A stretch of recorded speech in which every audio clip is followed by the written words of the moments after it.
My name's Rod Payne-Meyer. I have a Master's of Arts degree in landscape design from the Conway School of Landscape Design. And I've been designing and building landscapes, outdoor spaces for 40 years. I've seen a lot.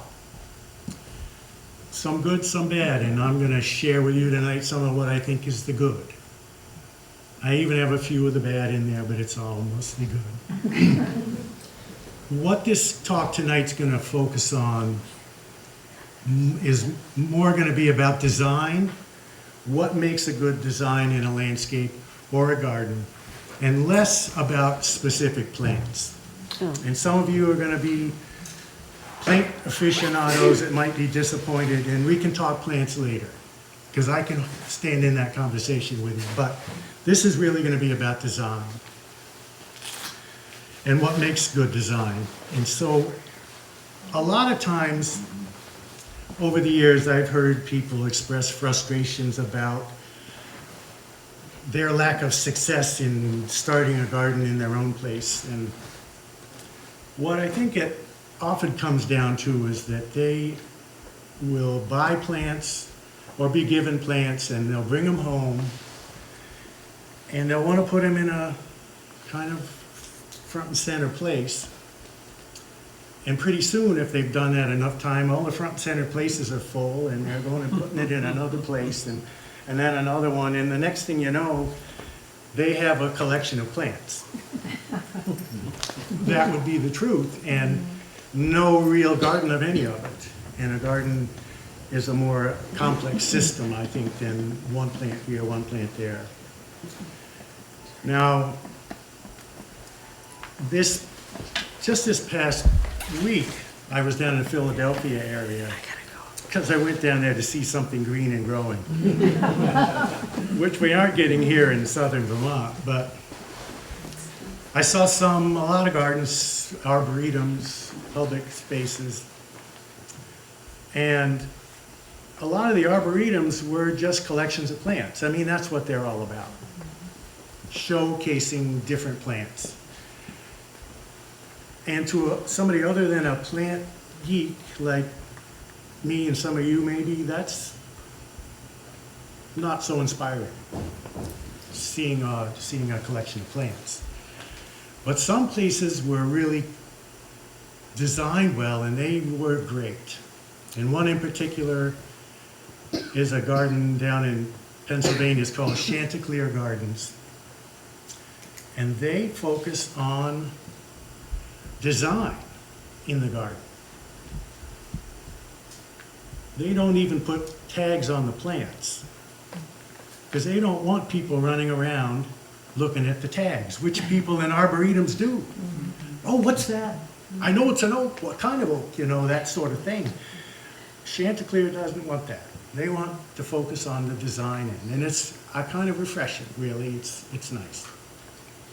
So tonight, that's what I'm going to do too. We'll talk plants later. So, in terms of design, if you were to ask 10 different designers to design a space, you'd get 10 different designs every time. And that's not that one's right and one's wrong. It means everybody's got different things they prefer. Every client has different things they prefer. And so there's no one right answer. There's no one recipe that's right for all. It's really a combination of different things. And so I tried to think about what are some of the things that I think are important in garden design. And this is not an exhaustive list here.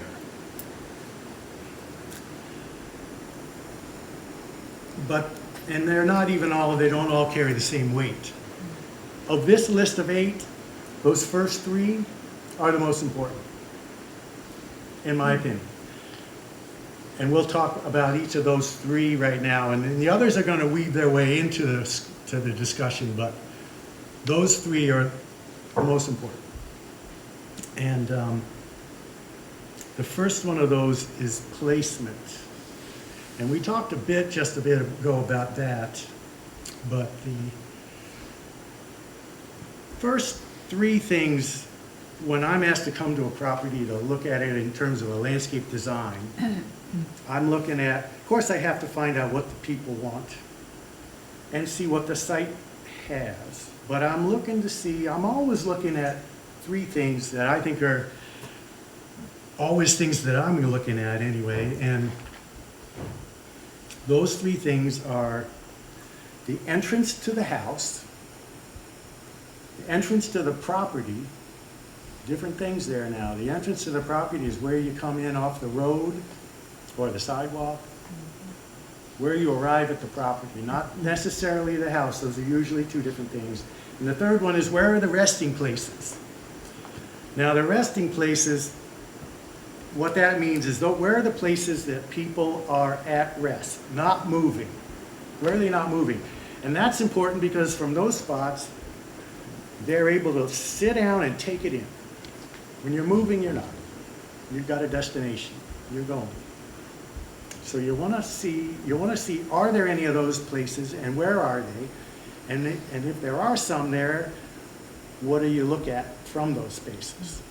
You see, these are three key spots. And I'm suggesting these spots to you, thinking if you really do want to do something on your own, start here, in one of these places. And let's talk about each of these a little more, okay? The first one I mentioned was the entrance to the house. And that's where everybody has to go in and out every day. So getting in, that always wants to be open, inviting, welcoming, and never hidden. Notice I said never, hidden. Plenty of places I see are hidden. I see no advantage to having a hidden entrance to your place. Honestly, unless you're working with the CIA, why would you do that? So I always think it wants to be really open and inviting. And what always has to be, generally speaking, is there's a walkway of some kind from where you park, where you arrive, to the door, to the entry. And that always creates a space between that walkway and the house that's an ideal spot, top #1 spot for a garden. And a lot of places have that already, but if you don't, good spot. You go by that every day. That's a good spot. Here's an entrance, there's a before and an after there, same place, where the entrance is hidden in the first one. Could be that that person planted those two tall evergreens thinking when they were, this tall, when they could fit them in the back seat of their car, but now they're beyond that and they're working against having an open, inviting entryway. So this is a situation where you've got what I call addition by subtraction. Those two plants gotta go. They're no longer useful. And that's what you see in the second half of that, the right side of that, is that entrance is now open, inviting, welcoming. Of course, they painted it, which changes a lot too, and there's a garden in front of it. So now there's even a resting place there. It's a place to hang out. Okay, let me keep moving here. That one's a little bit hard to get to the door, I think. Bring your machete. I got a couple examples of ones I think are not so good here, and I won't really explain too much about them. They're pretty self-evident, but what you focus on there, if you notice, is the roof and the chimney, and none of the house. None of the places where you might even enter. Not so good. Similar there. It could be that these are all just, were good 25 years ago and maybe not anymore. Plants do have a kind of useful lifespan, I think, in terms of, unless they're in an arboretum. then you want them to get big. Here's just one other one. In this one here, I want to point out a couple of things in this one. You'll notice where your eye gets directed there, where it gets drawn to, is the garage. Probably not what they would have preferred. Probably not what any of you would prefer either, you know. No architects put much energy, I shouldn't say no. Most architects don't put much energy on making the garage the most presentable part of the house. But that's where a lot of focus goes, because that's where the car goes. And in this case, that is the most important, I mean the most prominent part. But the door you see is obscure still. Now looking at the plants between the house and the road, that, if you can just focus on that, speaks to what I was saying earlier about too much variety is too much. Where you have so many things vying for your attention, your eye feels like it's in a pinball machine and going from here to here to here to here to here, and it can't come to rest anywhere. It's distracting more than engaging, and just wanted to point that one out before I moved on in terms of that was illustrating what I was talking about. More is not better. Okay, now placement and shape. Shape was the second one of those aspects I was going to talk about, and placement and shape certainly work together, and so does visual interest. That was the third one I'm going to talk about. So let's talk shape. Now, there's all kinds of shapes out there. Oh, let me back up a step. Most all of these photos are work of projects I've done. Those houses were taken in Seattle, the ones with the obscured entry. I went to visit my brother there, but most of the rest of these are my stuff, and I can speak pretty well about them, and I could give you backstory about every one of them, but I'm going to promise you I won't do that. There's usually good stories, but in terms of shape, though, the basics here on shape is your eye tends to follow a line in space to a point where it changes or ends. And you don't probably even consciously perceive it, but you do that.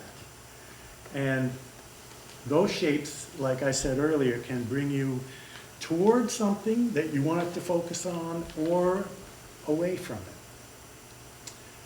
So I want to talk about shapes. We'll talk about shapes. And one of them, the easiest one to talk about probably is the straight line. Now you can't help but get your eye drawn right up to the end of that straight line. It's a sidewalk. And your eye gets pulled up there because there's no resistance to it going there. And what ends up happening is you don't engage with anything along the way. If you look on that right-hand side, there's a lot of garden plants there, but your eye isn't getting into that. It's going right up to the end of it and going quickly. So it's almost a quickening space that you perceive that, it almost makes you want to walk faster in a straight line space. This is actually pretty interesting. This was another one in Seattle, and these people wanted not to see the cars out on the road. So they planted that, what they call a tree lawn there, that space between sidewalk and street, so that you wouldn't see that. So that you'd see those cars only through the plants. It's really well done, and I'm sorry to use this as an example of straight lines not being so great. And I guess I haven't said that yet, but I'm going to say it now. Straight lines aren't so good in nature. Nature doesn't have any straight lines. It doesn't have right angles. But houses where we live have straight lines and right angles. And one of the jobs of the landscape designer is to integrate straight lines, right angles of the house into the landscape, which doesn't have those. So I won't say I never use them, but I will say I never use them when they're not connected to the house. If they join the house, that's often good. In fact, I think you have to honor the lines of the house where things go away from it and out into the landscape. I've got another photo here I want to show you. It would illustrate that. I do definitely have to do that. But on any space that's not connected to the house, I'm not using right or straight lines or right angles. This shows just another straight line, and imagine that situation without that pot there. That wouldn't be warm, inviting, engaging. The pot helps. It helps. In fact, I think these people put a bigger pot there because that one was maybe not enough. But the point was just to talk about the way that your eye just gets sucked right to the back of that, and you don't see what's along the way so much. Now this one is your very own Putney Library. On the right is the, on the left is that right? Are you seeing what I'm saying? Left is the before and right is the after. If you look at the left one, this is this space right out here. It's meant to be a outdoor patio space where people can be outside in the sun or the shade doing what they're at the library to do, to write, to read, to do whatever they're doing. And you'll notice that in the back you can see into the neighbor's stuff there.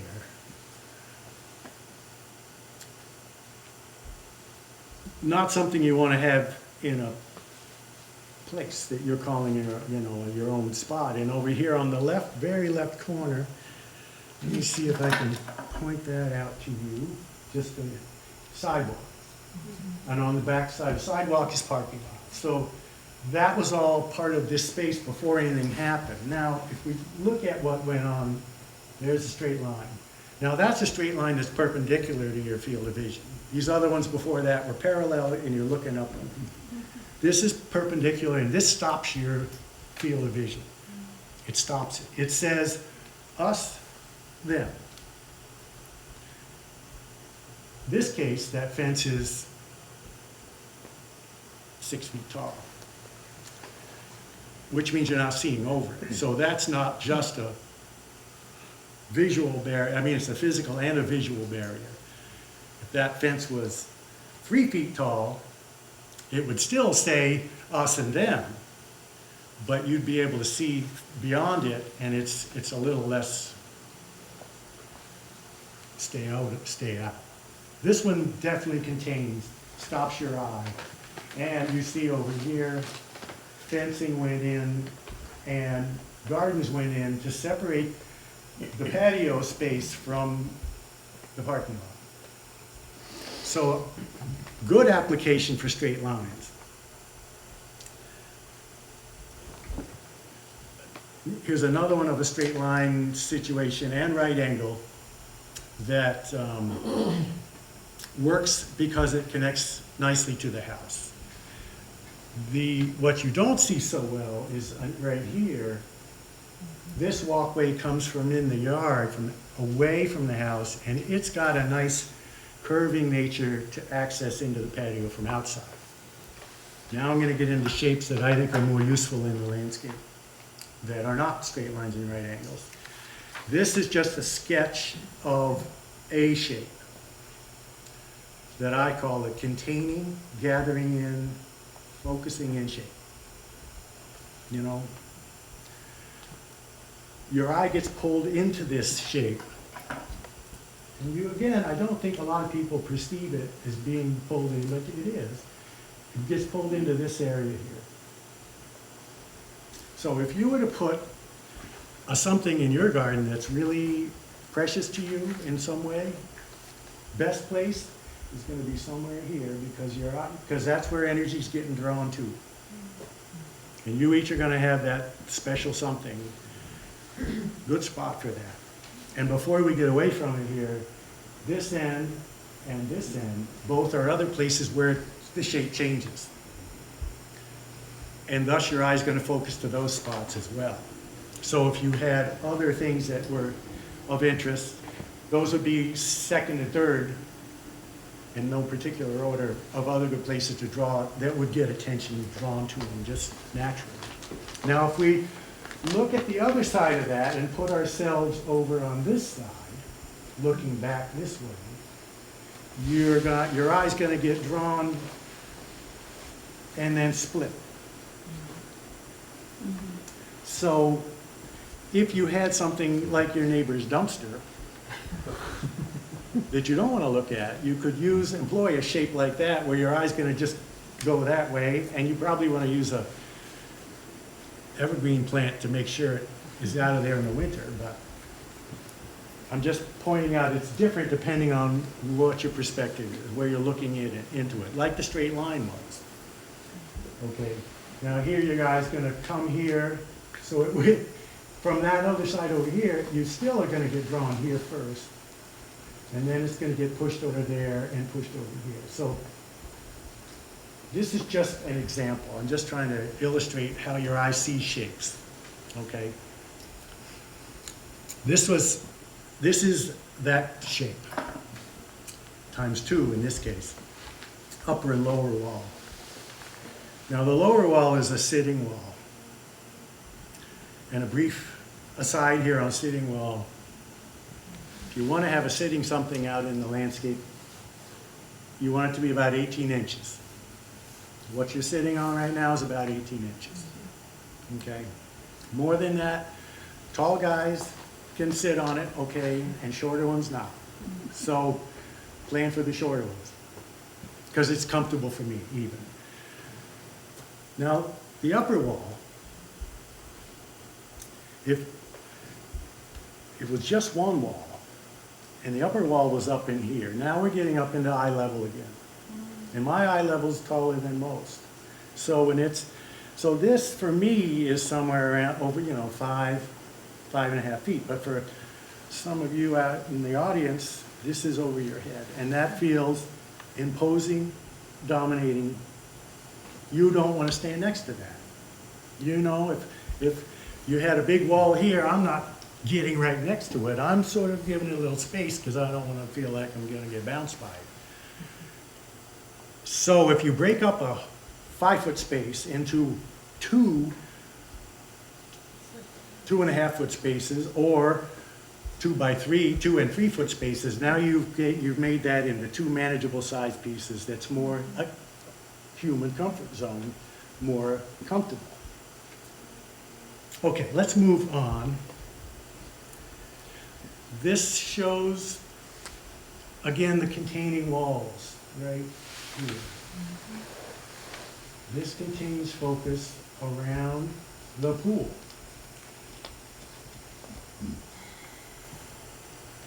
Again, a lower sitting wall, larger back wall, and the space between the two, again, is a garden, as you saw in that one before. So the garden space, again, another good place for a garden, if you've got a situation like this. Trying to mow that would be ridiculous. Now this one shows us looking up these stone steps that lead down to the pool toward the deck. And I've got another one here just showing the same scenario from on the deck looking down. But here again, you still see the containing notion of these walls around the pool. But I want you also to notice where this changes. Your eye gets drawn there. You're probably not thinking about it, but again, you notice that, I'm assuming. And that means that whatever you see in this field of vision here is probably something you want to look at. Another enclosing, containing line that goes from pool area out to parking area, and the front side of this is a garage. So here's another great place for a garden. Between this walkway and the garage, just an excellent place for a garden. So I'm going to try to give you hints on where you can work on good gardens, and you all can use any of it that fits, okay? You don't have to believe everything I say. You can, you know, that I think about what I've done over the years, and they're not all successes. I've had to learn some lessons that didn't work. And that's why I'm talking tonight, tell you what I think does work. Okay. Again, here's your very own Putney Library before anything went in. Now, one thing was here though, and that was this beautiful sugar maple. They went to some efforts to save this tree, and I'm glad they did. But the tree looks a little alone out there. And I call this a lone soldier. And this happens in a lot of yards. Trees stuck by themselves. In nature, you'd never find a plant all by itself. There'd be babies all around it, probably from that tree.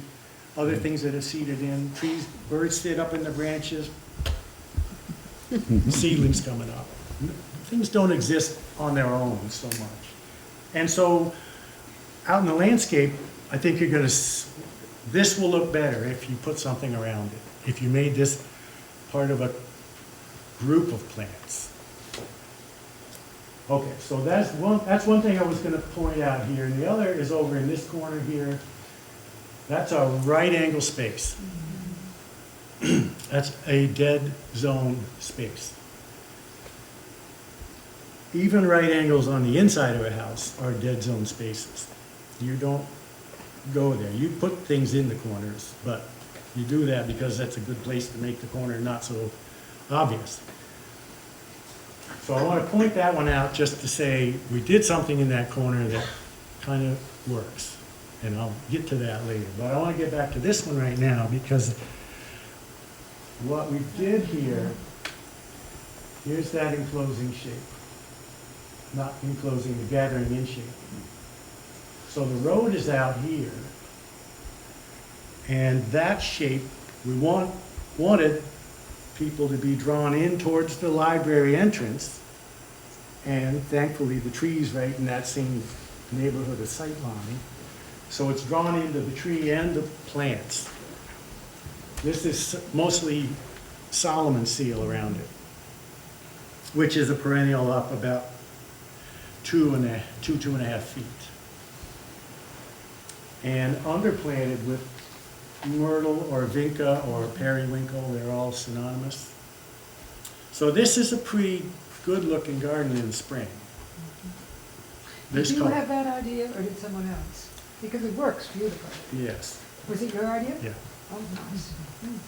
Okay, here's another example, and I won't give you many more of these, of that gathering in shape here of a wall that can also be sat on and it's containing that circular patio.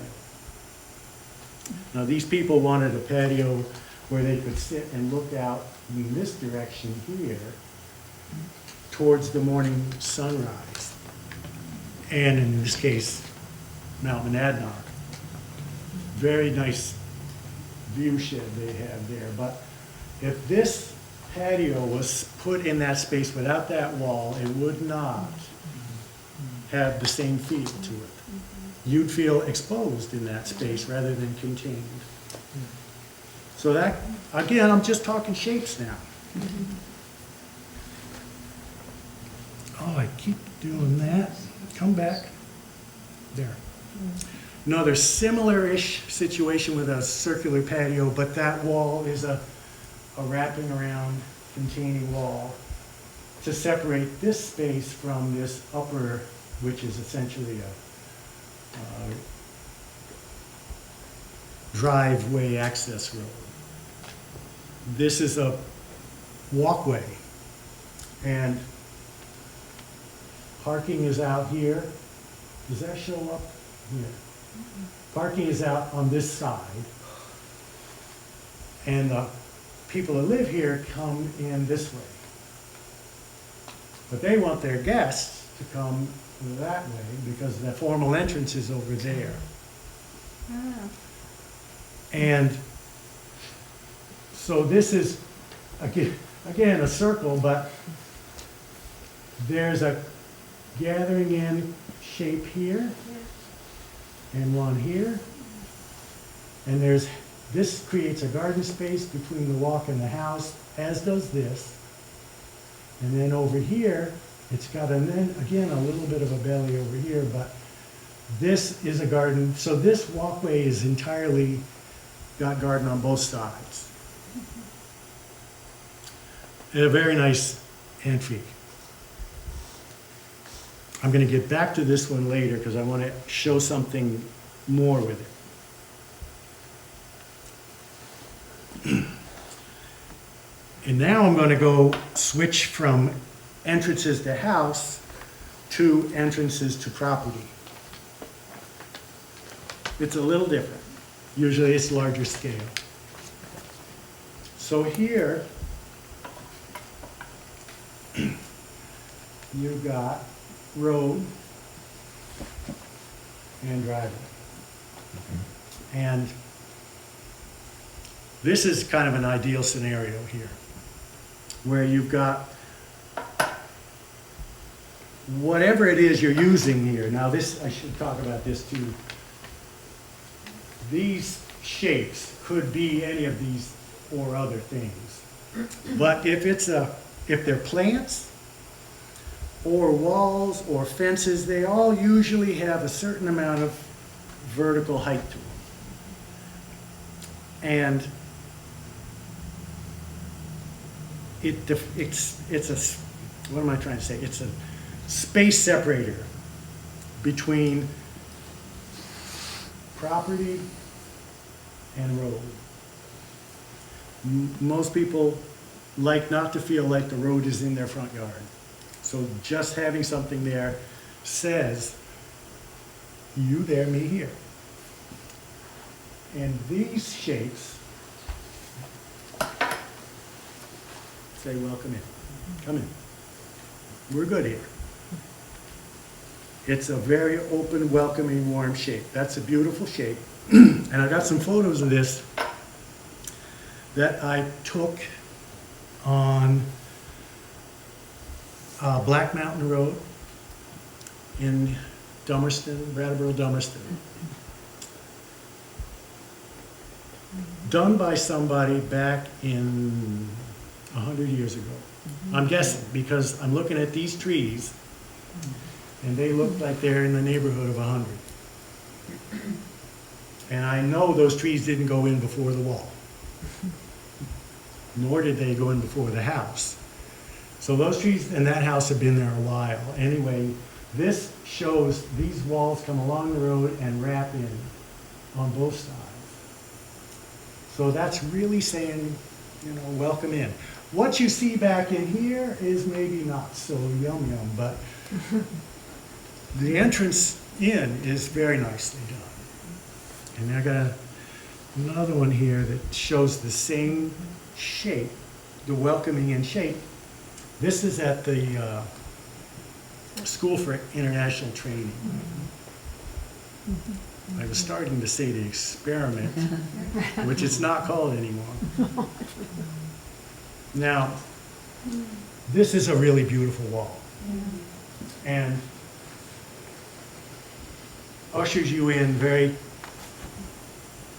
inviting. And then I'm going to point you up the hill driveway a little bit. Here you got your split. Do I go that way? Do I go that way? And if you're a guest, it's not so obvious. But what I was wanting to point at is the plant right here is showcased in this scenario because your eye comes in and it splits, but it goes right at that plant first. And I was mentioning that earlier with the shape when I had drawn, just to say, well, if you're on this side looking at it, your eye goes there before it splits, and it's that's what's going on. Okay. Last one I'm going to show on the shapes here of the house entrance. I mean, this is back to house entrance, but it's the same shape where the walkway's coming down and it's opening out. It's welcoming you in again. This is also a wall that's gone 2 tiers with a garden in between. So the wall is not so imposing and the walkway is inviting. This is well done. This one was also one I saw out in Seattle. The material here is concrete blocks. This is good, though. I don't say that about concrete blocks very often, but this one I think was good. Okay, a couple more about the property entrance. This one is similar to what we showed earlier, where it's a separator, a containing shape between property and road, but it lacks the welcoming in part. This is a good second option if you don't have their arms to wrap you in. This one still works.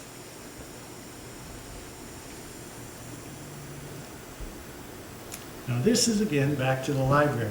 I told you I'd get some library photos in here, Emily. This is again out back here. And before on the left and after on the right. And this one is illustrating how your eye gets drawn along a line to the point where it changes, which is right here. And then this one, which is perpendicular to where you're looking, stops it, right? So in this case, that went from front and center to not front and center. So this is a really good use of straight lines. This is the last one I want to talk about with the property entrance. And this one is, I think, a worst case scenario. I showed you the best case scenario first, welcome in. This one's completely different. But it happens, I see this happen. So again, you've got the road here, driveway there, and whatever you've got on the sides here, which, you know, plants, walls, fences, usually fences. But what this is doing is it's accentuating, containing a focus and putting it on the driveway, and then realistically, focusing up the driveway on the garage. Neither one of those is worth focusing on, generally speaking. But it also is saying, yeah, we're separate from this, we're separate from that. So it's really putting you in a box, visually speaking, when you really often have something better going on over here.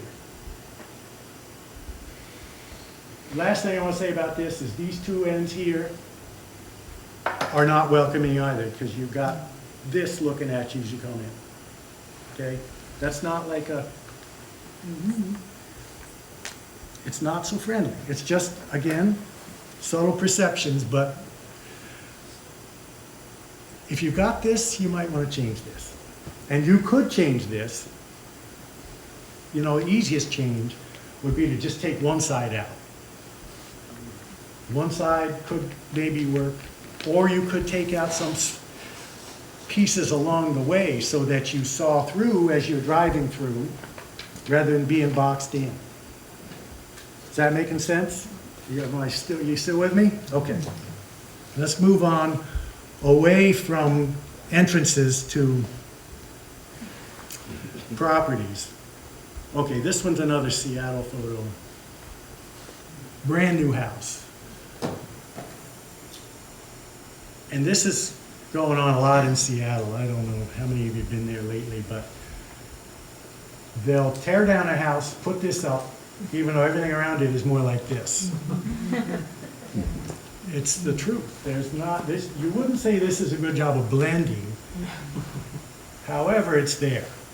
Now, this shows that shape I was just talking about. It is putting focus on the door, the entry, no doubt. But it's also setting up a divider here between this and this. And again, I think if you were to take out, say, this side, this one maybe could stay because you don't want to keep all of this as part of what your entrance is. But let's say we took this side out and maybe did something over here. Now this neighbor's 2 cars aren't part of your front yard. You'd have some sense of containment here if you wrap the corner. And this is now every bit as open and inviting as it is there. But I can also say if we add 10 years to this scene, those 2 plants there, way too big. As we saw in one of those earliest photos I showed, where they just have hidden the entrance. That's going to happen here. Now, one last thing on this before we get off of it, and this refers to, I said there are colors and textures in the garden. One thing about color is essentially that light comes forward toward the viewer and dark recedes. So the light tends to make a garden seem closer. Dark ones make it seem further but bigger. Okay, so if you look at this one certainly pops out more at you. And this one, which is probably what they want to have focusing on, actually recedes a bit. So if you switch those colors, the sides I mean, you'd have more focus on the house part than on the garage part. Okay, let's leave the colors in light and dark for now. I just thought that was a good time to illustrate that. Okay, now I'm moving on. So here we are, of the 3 things I tend to quickly notice in a landscape: entrance to house, entrance to property, where are the resting places? Now I want to talk about resting places a little bit. For people to feel comfortable sitting somewhere, they want to feel like they can see what's going on, but they don't want to feel people's eyes on their back. So if you put a bench out in the middle of a town square somewhere, nobody's going to sit on that. Mostly. You all, if you were asked to put a chair in an empty living room at your house, would you put it in the middle of the space? No, I know the answer to that. You'd put it against a wall where you could see who's coming in and out, and see the rest of the room. So, in this case, the bench, I've got it drawn here as in a shape, that does sort of bring energy into that space. But really, I want to point out 2 things here. That this, from here, it's an outward focus. It's enlarging. It's taking in a bigger space. Different if you're out here looking in, because then everything's narrowing down to the bench. So if you're going to do a bench like this, I think the best scenario involves putting something behind the bench that is even, let's say, 4 or 5 feet tall. It doesn't need to be massive, but it could be bigger. So that whoever's sitting down, now remember my eye level at standing is this, but when I'm sitting it's this. So that's why I'm saying you don't need something big, but something in behind you makes you feel like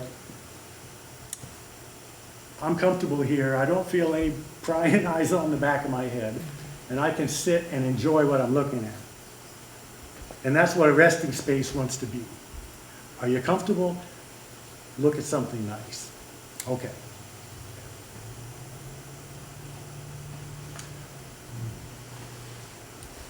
Here's 2 benches, again at the library. This one's got its back to a wall, so does that one. And they're both looking into a garden here, into a garden there. Good bench placement right here. Now I want you to focus on this boulder.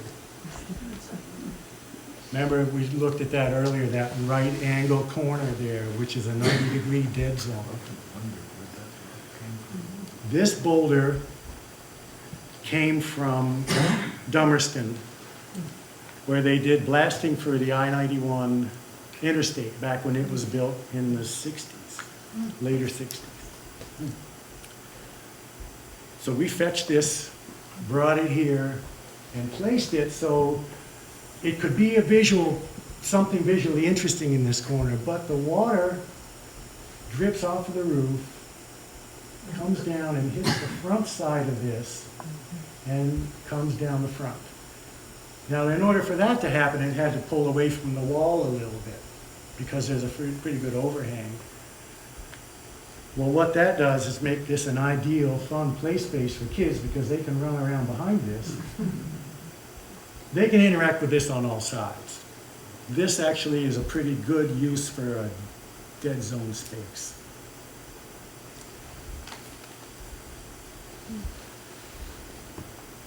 Another bench with a, in this case, a fence behind it that's giving it that backside protection. The bench is in a garden, and its front edge is at the edge of the lawn.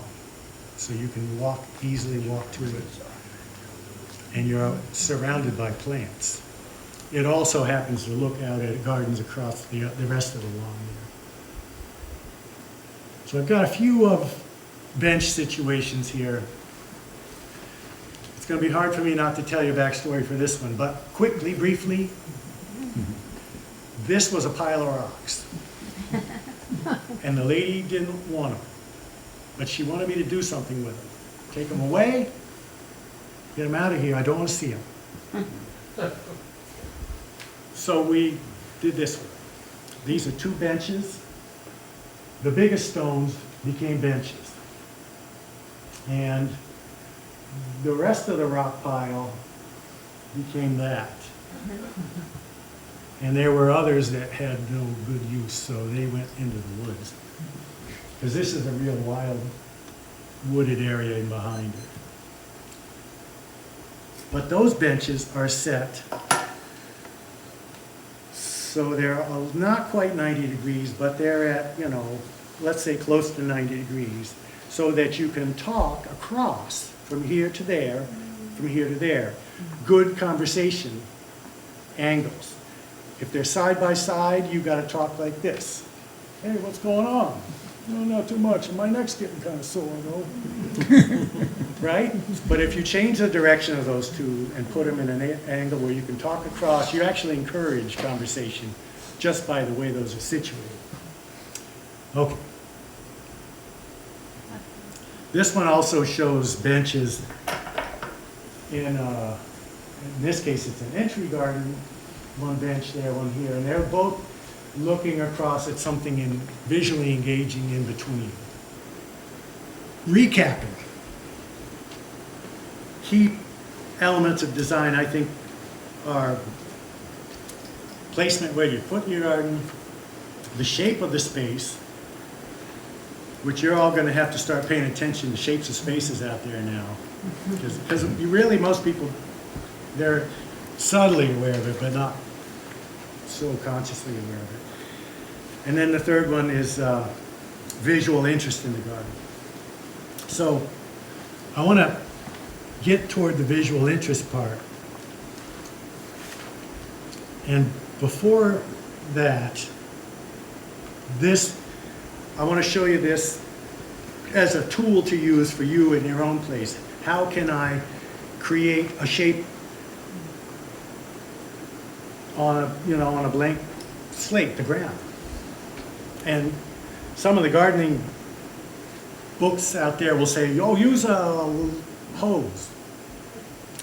And if you want to be frustrated, use a hose. That hose won't do what you want it to do. That's a joke. So this is what I'm going to suggest. These lines were what we did. So, okay. I tell you, I'm not trying to give you a backstory, and I keep giving you a backstory, but it's helpful. here's the house, right here, and here's a wall parallel to that house, in a straight line, and a big meadow out here behind it with old apple trees. It's very interesting. It's a good look, something good to look at. But this cuts perpendicularly across your visual space from inside. So it's sort of saying, And they didn't like that from looking from the windows of the house here, looking out there. They wanted to change that. So we worked on shapes. What can we do here? And that's where these lines came in. And over here you see, well, is that an option? Is that an option? And then you see there's two lines there. When you put lines down on the ground, you can see it. And these are lime lines, ground limestone. It's white, it's pulverized, and put on the ground, it's visible. And if you don't like it, scratch it out. It goes away quickly, and change it. So here's how that would happen. Get an old yogurt container, one of the quart-sized ones, because the lime is actually kind of heavy. And shake a line. Now I'm going to get in front of this picture here. You shake a line. Let's say I want to have a shape, that kind of a shape here. So I'm standing back and I'm saying, got that. Yeah, okay. So I'm looking at the point where things change, and I'm shaking this line. I'm not dumping now, I'm shaking. Shake, shake, shake, shake. Not even heavy. Shake, shake, shake. I'm looking for that spot where I want to change. Shake, shake, shake, shake, shake. Now I'm bending. Shake, shake, shake, shake, shake, shake, shake. All right, let's just say I stop at you. I'm going to stand back and say, not enough. Try it again. I'm going to bail it out a little more. Shake, shake, shake, shake. Now I'm going to stand back and say, geez, that was too much. But each time, all I'm doing is I'm reacting to something, and I'm saying yes or no, and maybe a little more of this, a little less of that. So in terms of you creating a shape in your landscape,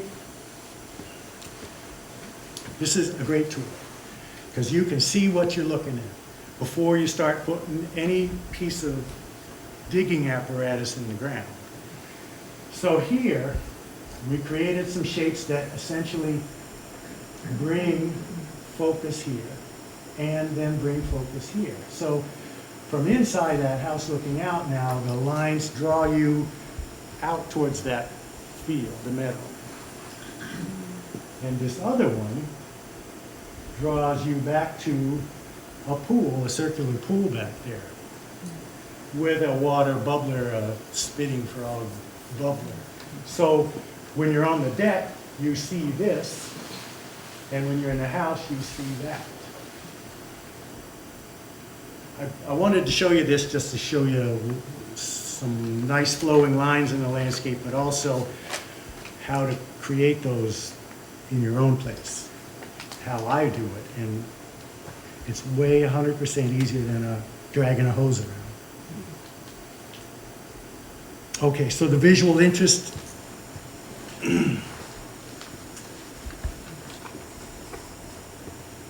The main thing with the visual interest is, are there things engaging to your eye in the landscape? And in this case, there's a lot of things going on in terms of nice shapes, but also there's an arbor, and you can see there's something on the other side. There's that element of intrigue there. There's more. A lot of times a line going out of sight implies the same thing. So you want to go see what's out there. I'm going to move away from this and go to, nope. I'm not moving away from it. This is showing what I just said, where you've got a line of a walkway here that bends around the corner. This one the same. This one goes through a garden, this one actually goes through a garden too, but this shape is another containing shape around the house. Anchor plant, and you can't see it so well, but this one is too. This is a much bigger plant now. No, I'm not going to tell you the name of that plant. I said I wouldn't. Ask me later. It's a great plant. Okay, so the aspects of visual interest.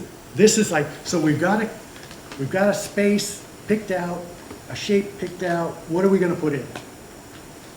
And you want to put something in it that's going to capture your eye, that's going to be a visual anchor to that space. And my idea of a visual anchor is something that's got 2.5 to 3 feet minimum of vertical height to it.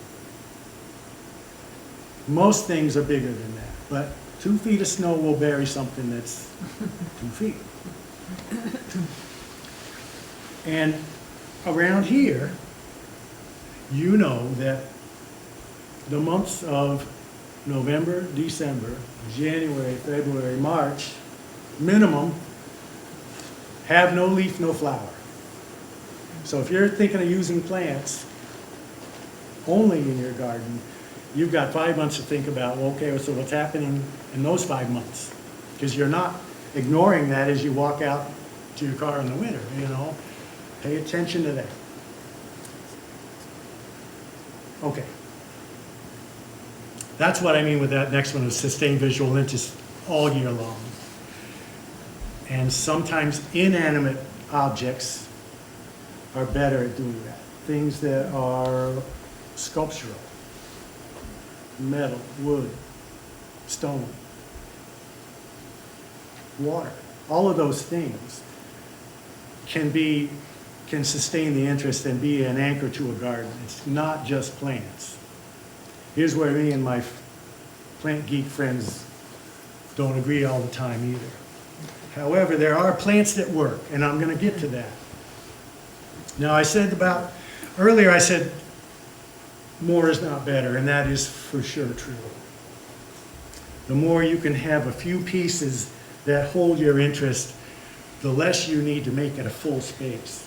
Because a full space is like a wall to your eye. Your eye can't go into it. It stops when it's a full space. Okay, I know I talked about that one earlier. And the depth of field means, just like what I was saying there, too much stuff. If your eye can enter in a little bit or look through, then you've created some depth of field. Now, if you remember back a couple of photos away there, let's just see if I can go back. That one has created some depth of field because here's like more close, more middle, and then you see through there you got more distance. So the more you see, let's say long range, middle range, foreground, again, the more visually engaging that is to your eye. All right, now I'm getting back to plants. In those 5 months where there's no leaf, you can use evergreens or deciduous plants. And I'm talking trees and shrubs here. Small trees, large trees, but mostly small trees and larger and shrubs. Things that are more than that 2.5, 3 foot height. Now, in this case, the bark, interesting bark, can sustain interest, can be a visual anchor in the winter. Same with this one. You notice that one's in a right angle corner. And I'll give you the name of this one because doesn't grow around here. Crepe myrtle. Crepe myrtle. It's a great plant, and I wish we could grow it around here. I would use it. I like that plant a lot. Okay, let's not talk plants, Rob. So evergreens really is an all-season plant. And these are just two really different shapes for evergreens.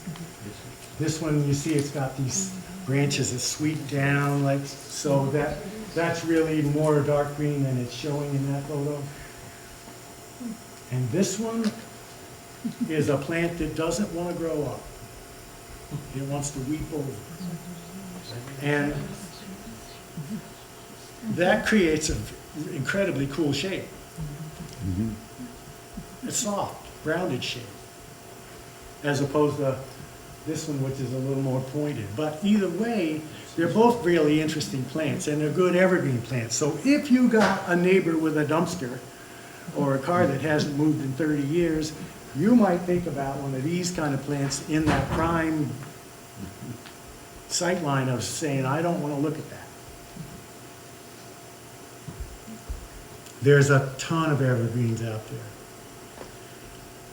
Oh, this is another one of the same one I mentioned where the lady had a pile of rocks she didn't want to see anymore. And here, this shows those bench stones in that other, the pyramid, with gardens created around it. And what you don't see, and if I was a better photographer, you'd see there's a pond right here that you, from this bench, you see right there to the pond.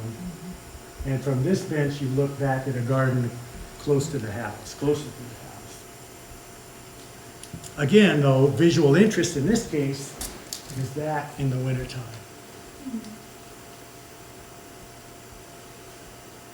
Okay, these are going to be fun. These are from a garden. It's called Winterthur, or more correctly, Winterthur. And I think it's Delaware, but it's real close to Delaware-Philadelphia line. Really cool place. And these are other things that could be the visual anchor that are not plants. Just enjoy these. These are kind of fun. This one, of course, is woven together branches, made to look like a bird's nest. Very cool.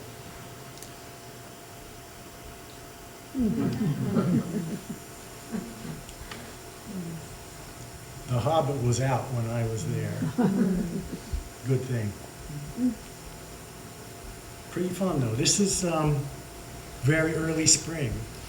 And you see there's really not much vegetation going on, but surely that holds interest all year. And these are, oh, yeah, never mind what those are. The one on the left here is another one at Winterthur. And it's a tree that is turned upside down. But oh so interesting for me anyway. Right? Very, very interesting. And the one on this one is just showing a standing stone, an interesting standing stone. There's all kinds of interesting stones out there. And I got a story about this one. But a ledge outcrop in your yard, why not focus on that? Would do the same thing. Or a boulder, an interesting boulder. Same thing. I would make those part of a garden. That might be a good place to put a garden, in fact. But the story here used to be by a cemetery in Brattleboro, Meeting House Cemetery, right at the entrance. And I used to always think, how appropriate. The Grim Reaper at the door to the cemetery. And I said that to one of my clients one day, and I didn't say a Grim Reaper, I said, oh, I love that stone at the cemetery. And she said, oh, I love it too. I just think the Madonna stone couldn't be better. And I was like, yeah. Great story there, because honestly, it's both. Okay. Now I mentioned water could also be the anchor feature. In this case, that's what's going on. This this is kind of interesting actually, because the water bubbles out the top, and then right here, there's some cuts, and right there, there's some cuts, and you can see that one a little better. And the water comes out and it falls down into those cuts, into the cavern. The water's only this tall in there, high, I mean, it creates this thunderous roar. You wouldn't believe how much noise comes out of that, just by falling into a cavernous space. Real interesting. So this has got a lot of not only visual but audible appeal in this in the landscape. And that's a nice another bench with some backing to it. Okay. This one's just showing depth of field. House is here, stone wall garden, anchor plant, a white birch, and all of these, which are perennials and annuals, make up the space to give it more seasons of interest. And I think I got one more here I want to show on depth of field, yes. I showed you this one earlier, showing you how people used to come in this way, but they wanted guests to go that way. This shows depth of field. Here's the anchor plant to this garden, and that's that same plant I'm going to talk about later.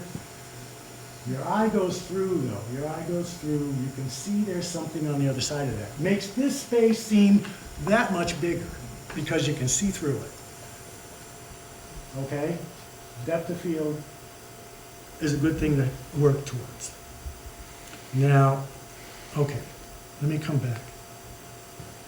So what I'm going to suggest on the visual appeal, what's your focus? Plant or place those things I'm calling visual anchors first. And then add in other things that don't detract from it around it. And that's the role, in my opinion, of perennials, annuals, bulbs.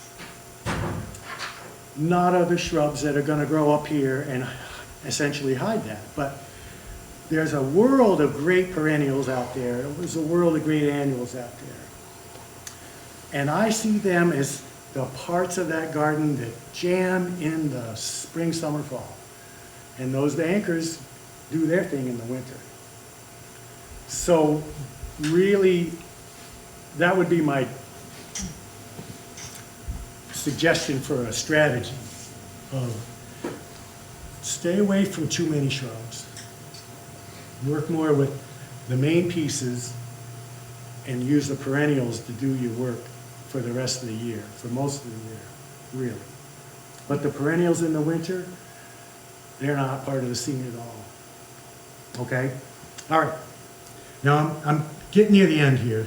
So I'm going to go to a little bit on the colors and textures. I talked color before. The light comes toward you, the dark recedes. And that can make the space feel bigger or smaller. And here's an example of a patio with the things you notice first, I'm sure, with a white comes at you visually. And the dark draws away from you. So the things that draw away from you make that space feel bigger. And that's good if you've got a small space. You know, maybe use some dark plants there that make that space look bigger. This shows two perennials.